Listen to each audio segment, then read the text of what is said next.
beautiful souls. I hope you're well. It has been a long time since I've done a video. I am conscious of that. I had done the last video a few weeks ago saying that I would probably not be on YouTube very much in the upcoming weeks for many reasons. One being that I have started a new job some weeks ago, perhaps about 2 months ago, an online job, which gives me the opportunity to travel while I'm working online. But the first month of that job has been extremely intense, not only because of the training, but also because there was a special project this job needed me to participate in, and I've ended up working twice, if not thrice, the amount of hours I was supposed to kind of work, which normally basically is about 15 to 20 hours. So it was quite intense. And at the same time, I was preparing my trip to go to Europe. As I've said previously, I went to Europe, in Northern Europe. I will not necessarily give any precisions about where for now, but yes. So I had to prepare that trip at the same time as I was working a lot and was going through some personal challenges as well. So there was a lot of things going on for me. So that's why I kind of took a break from my YouTube channel. So I am back today on June 2nd with an update because a lot of things happened since I made a last video. First of all, I did go to Europe. I left on May 19th. And I went to London for a day that I spent in the British Museum. And some of you, if you follow my social media, I've seen some of the pictures I shared about the British Museum, some ancient Egyptian material, some ancient ancient Eastern material as well, and things like that. Because, you know, as an archaeologist of ancient world, is something that always pleases me when I go to the British museums to watch this and take pictures and everything. So that was a special thing. And then, as many of you know, I was going to Europe also because I was meeting a very special person in my life that I met a year ago online, and that was the opportunity for us to meet the first time in person. So that was actually one of the reasons why I was going to, or mainly the reason why I was going to Europe. So we met, him and I, and we spent more than a week together in some lovely vacation spot close to the ocean. Again, I will keep this private stuff to myself, but just, you know, that was a wonderful, wonderful week we had together. It was, he's a wonderful person, an amazing soul, incredibly special person. He's a very special person in my life. He's not only my best friend, but also someone I care for very much. And he's very special. And I think I'm special in that way to him as well. I will go back on this topic just in a few seconds. But first of all, I want to address the question of why I have stayed in Europe only a few days rather than a few weeks, as I have at first decided to do. My intention at the beginning was to perhaps stay longer in Europe in order to perhaps travel as much while I would be working online. But rapidly, two important elements came to me, which the first one being that traveling while working was not as easy as I thought.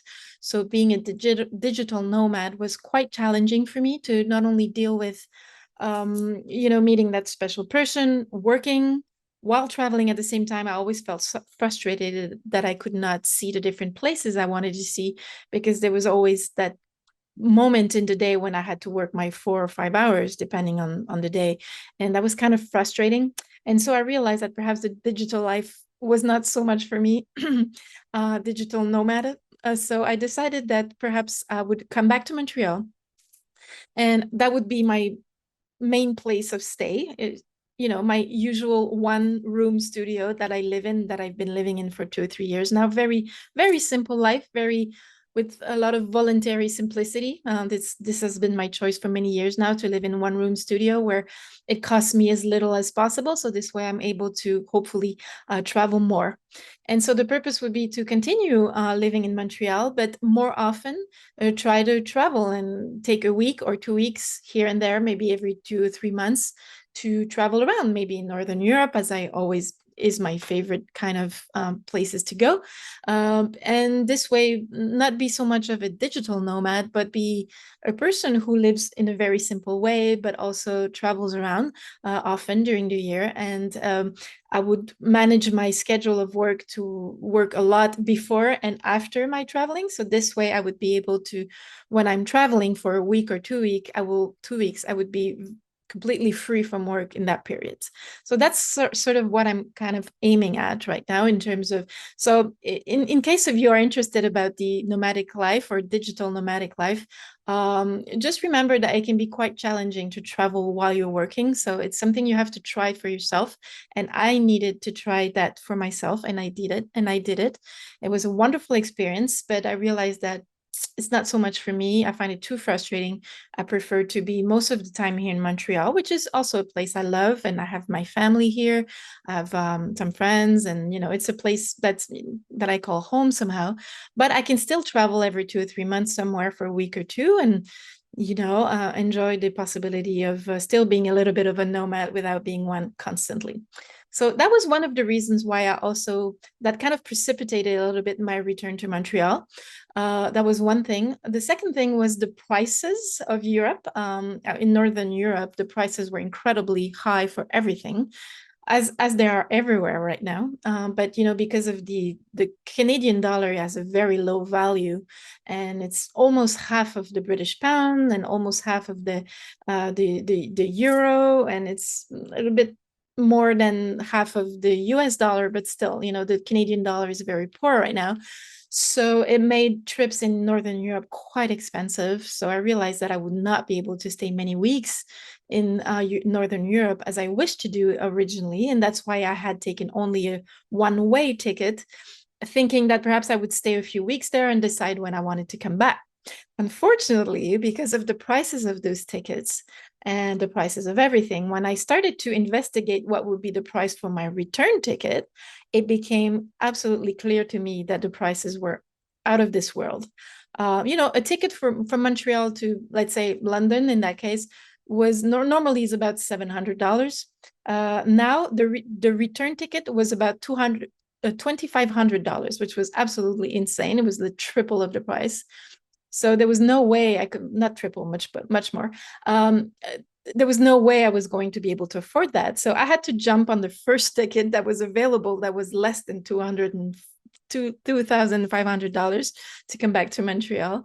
And, I still paid kind of the double of the normal price for a return ticket, but at least it wasn't the 3 times the price. And it also had to be a day when I was not scheduled to work, which was another challenge I had to deal with. So anyway, all in all, to make a long story short, I came back to Montreal on May 29th. And so my complete trip was about 9 days, which was wonderful. It was all worth it. It was all worth the money, because not only I needed that break, I needed that vacation, I needed to get out of Montreal because I had not traveled since the beginning of the pandemics, which was 2020. So it had been a while. Actually, I had not traveled since 2018, so it was 5 years. And for me, it's very difficult because I'm a person who needs to travel at least once a year. So it felt good to go. And most of all, obviously, it was amazing to be able to meet that very special person in my life. And it really gave us the opportunity to know each other better and to share that complicity, that wonderful moment together. So that was quite lovely and wonderful.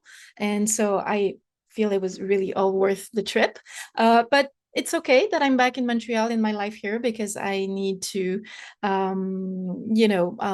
work, but also my job that I have, my online job, but also because I have a new endeavor that I will be sharing with you soon perhaps in the next video. I will not talk about it today because I don't want to make this video too long, but it's a new endeavor that includes not only my intuitions, my transmissions, but also my creativity in all its forms. So it's something quite special that I really, really look forward to presenting to you, but it will come in the upcoming video. So, but that's something I really look forward to work on. And I'm kind of glad that I'm in Montreal to do that, where I have kind of my organized life here. It's easier to do this and to do things in that way. So that's for the kind of updates regarding my life. Oh, by the way, if you're wondering, if you're not recognizing my background and you're wondering, is she in an Airbnb or something like that? What happens is that simply in my, as you know, I live in a one-room studio, and that little one-room studio, I kind of changed the whole setting of where my computer is, and the view that was behind my computer was not very beautiful. So I decided to instead, from now on, to just use some backgrounds that I find kind of pleasant, either in nature or in interiors, just to for you to have a more pleasant view than kind of a blank wall behind and nothing else. So this is why there's a different background, and it will probably change now and then, you know. So this is the only reason why there's a different background now. So that was kind of for the update regarding the last few weeks. And I've been also, when I came back on the 29th, I was super jet lagged, and I had 3 days of intense migraine for 3 days in bed. So it was difficult for me to kind of go back to my social media and chats and things. I took a lot of, I was a bit late in answering all the kind messages and all the kind words I got from many of you. So I want to thank you for that, but I apologize for the belated kind of answers and everything. So that's, I'm finally back. I wanted today's video's topic was not just about updates about the last weeks, but I also wanted to share with you about a topic that has been quite important in my reflection and my reflections of the last few weeks, and especially during that time I was in Northern Europe. My extremely rich and beautiful exchanges and deep conversation with that very special person in my life gave me the opportunity as well to see things from a different perspective and to learn not only about myself a little bit more. As you know, it's always something that's very important for me to be going within and learning more about myself and working on myself and working on trying to let go of certain patterns or on certain limiting beliefs or fears or anxieties or expectations or illusions and things like that, which I think is kind of the work we're all kind of in need to do right now in this period of transitions. As I've been saying and repeating for the last 2 or 3 years I've been having this channel. But anyway, so I'm going through that as well. It's not just something I walk my talk, you know, I walk my talk. And these exchanges I had with this wonderful gentleman, who is this very special person in my life, gave me an opportunity to see things in a different fashion. And I had to realize that for many, many years, and mostly all my life, I have, because, and some of you probably know this because if you've been following my channel for some years, I've talked often about the fact that I've been in a very kind of chronic depressive state for most of my adult life with suicidal tendencies and things like that. And something I've been quite open about because it's something I've been going through for many years, and I've been better in the last few years. But, you know, it's something that's always kind of behind and in the background of depression. And I feel rapidly overwhelmed by things. And so, and life on Earth, I find life on Earth very challenging, as many of you do, as starseeds, but as humans in general. And so basically, so you probably are aware that, you know, depression has been part of my life. But one of the reasons I realized that this chronic depression has been part of my life was also because I was filled with many illusions and expectations that basically prevented me from really enjoying life and savoring life the way it should be. And, you know, I've been talking for many years about mindfulness and the importance of consciousness and being in mindfulness, because when we are in the present moment, which is the only thing that really exists, because past and future are kind of illusions, present is the only real thing, is that although I talked about it a lot, I still have to walk my talk on that. And I spent many, many, many years fantasizing, dreaming my life, and having lots of expectations and illusions and dreams. Some of you have, for example, um, seen the excerpts of my novel Bleu, for example. My novel was about this beautiful imaginary kind of relationship with a beautiful person, which was completely imaginary and was kind of a fantasized vision of what love could be. And it brought me into a state of fantasizing and dreaminess, which was not serving me at all.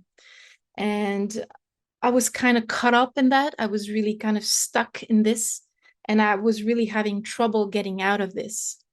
And this is one of the many wonderful things, this very special person in my life that I met, when I was in Europe, was that I was able to finally be in the presence of a real person. And that really gave me the opportunity to get out of this absurd, completely ridiculous, absurd fantasizing and fantasy about an ideal relationship which doesn't exist and would not be possible on earth, and so that was a beautiful experience to be able to transcend this illusion. And this beautiful and special person in my life has helped me in that way overcome and transcend this absurd fantasy of mine.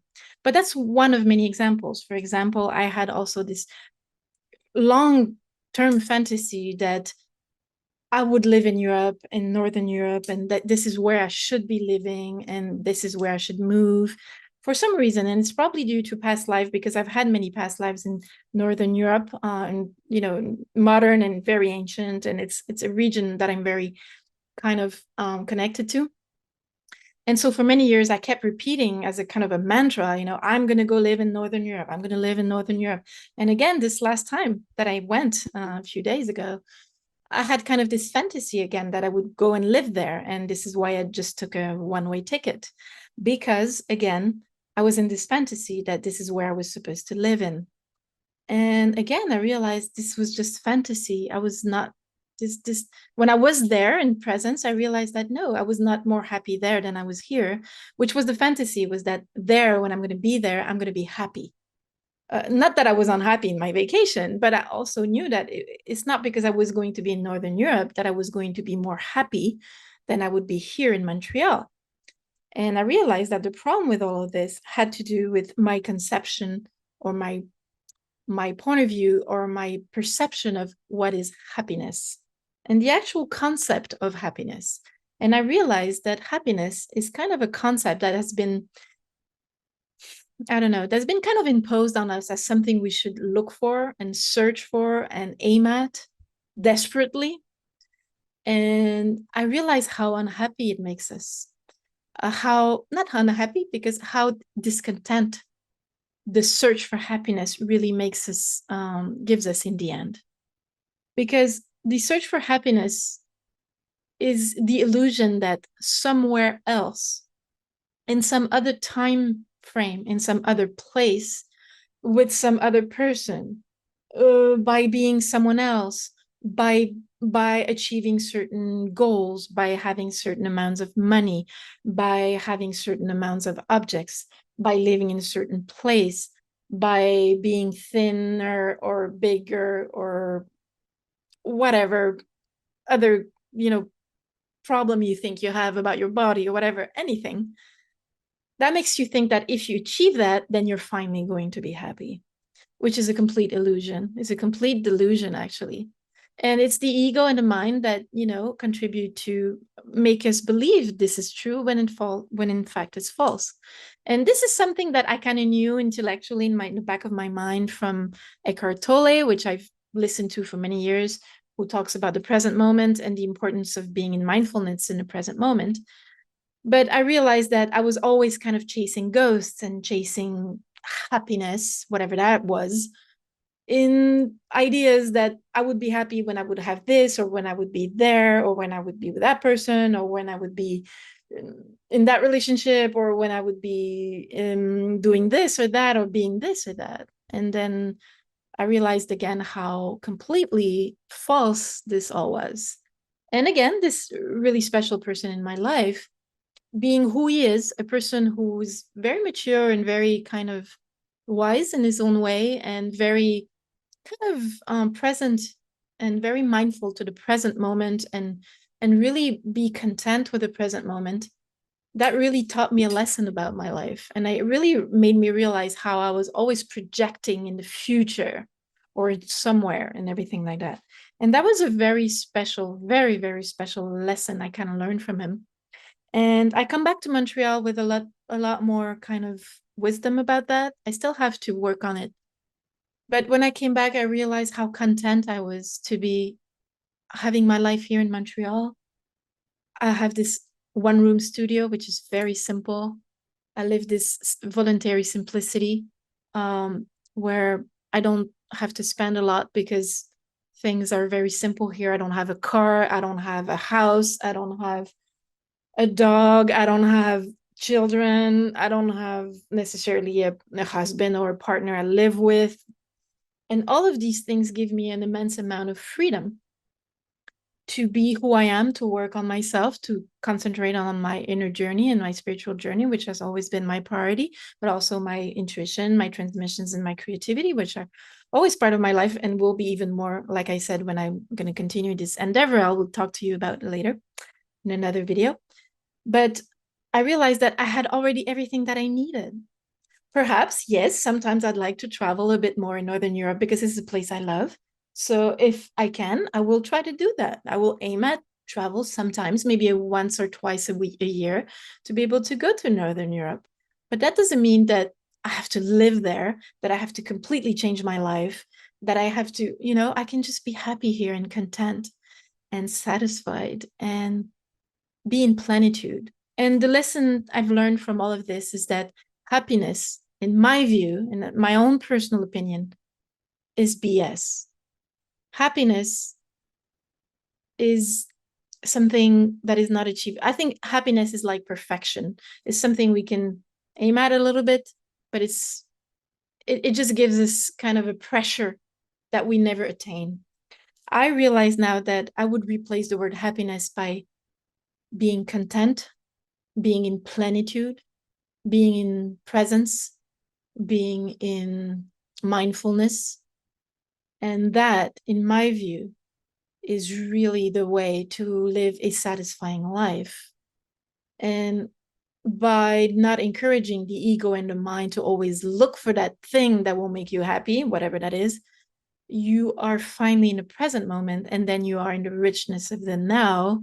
And that by being in the richness of the now, you are in a way happy. You are content, you're in plenitude, you have everything you need. Everything is almost perfect in a way, And that was really a beautiful, beautiful thing for me to realize that. And I really needed to realize this. It's something I carried on a little bit from my mother. My mother was a person who was very dreamy, and she was fantasizing about a better world, a better life. Out there, she would be happy. Somewhere else, she'd be happy. And something I kind of took from her. And bless her, I've learned from her experiences. But today, I feel like I'm finally able to accept and actually rejoice at the quality of my everyday life and its beauty, in its simplicity. Mostly the simplicity of my life is wonderful. So yeah, that's something I wish to share with you, because perhaps it can inspire you in kind of letting go about these fantasies, these ideas we have that somewhere out there, sometime, someone, someplace, we will be happy, where everything is about being content and in plenitude and mindful right now. So I just wanted to share that with you. Hopefully that will be of inspiring to you, perhaps. I don't know. But I wanted to share that with you because it has been kind of challenging for me in the last few weeks. That's also kind of why I was not very present on social media and chats and things, because I've been going through kind of a difficult moment when I had to kind of realize all of this. But I feel I've grown a lot from this, and my wonderful experience in sharing in complicity with this most very special person in my life gave me the realization that life is now, and happiness is, whatever that means, is just being content and satisfied with how things are right now. And then you're open, your heart is open, and your whole life is open to what life has for you in store, instead of just focusing on certain fantasies. And if life doesn't give you the realization of these fantasies, then you're kind of frustrated. And the whole point is to be in acceptance of everything that your life is right now. Your life is right now. And then in that state of mindfulness and content and plenitude, then you just welcome everything that comes in your life, and it just flows naturally, and you're not in resistance, you're not blocking, the eventual good things that could come for you in your life, however surprising, however, if they're not what you thought you would like to have. Here they are, and they are the way they are, and they're perfect the way they are. So I wanted to share that particular inner realization I had personally. It's very humble, but if it can be of inspiration to you, then I'll be happy.